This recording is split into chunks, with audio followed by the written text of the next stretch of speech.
আমাদেরকে না সামলাতো তাহলে একটা চরম বিপদ হতে পারতো ছোট। কিন্তু দেবী দেবী আমাদের সামনে নিয়েছে।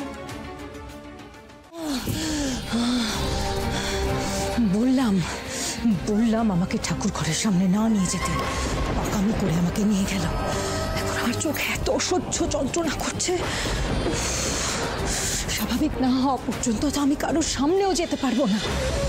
শুভ শক্তি আঘাত হানলে আমার আসল রূপ বেরিয়ে আসে, আর সেটা নর্মাল হতে সময় লাগে। এখন আমাকে শুধু একটাই জিনিস লক্ষ্য রাখতে হবে, যাতে আমার ঘরের সামনে কেউ না আসে।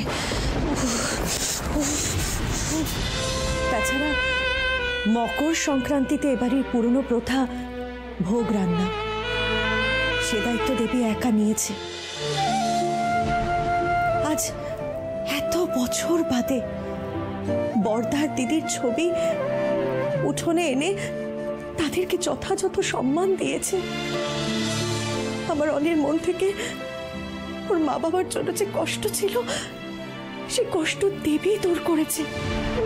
এগুলো এগুলো যথেষ্ট বড় কাজ ছোট। দিদিভাই দিদিভাই আমি বুঝতে পারছি না, তুমি কি তার মানে দেবীকে মেনে নিচ্ছ? ছোট, এখানে মানা না মানার প্রশ্ন আসছে না। একজন মানুষ নিজের যোগ্যতা সকলের সামনে প্রমাণ করে তার জায়গা করে নিচ্ছে, সেখানে ওই মানুষটার সাথে যা করা উচিত আমি শুধু সেটাই করছি।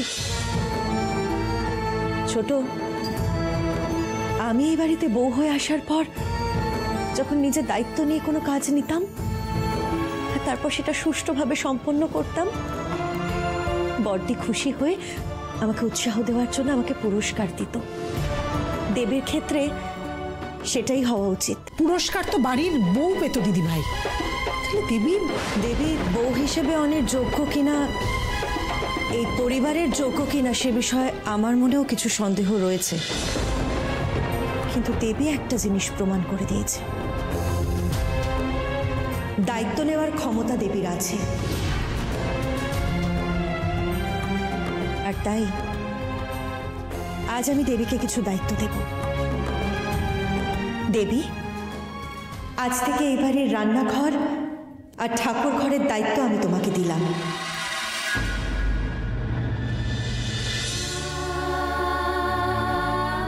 এতদিন এই বাড়ির উঠোনে তুমি রান্না করতে, আজ থেকে তুমি দেবরায় বাড়ির হেসেলে রান্না করবে। সেই অধিকার আমি তোমাকে দিলাম। গিন্নিমা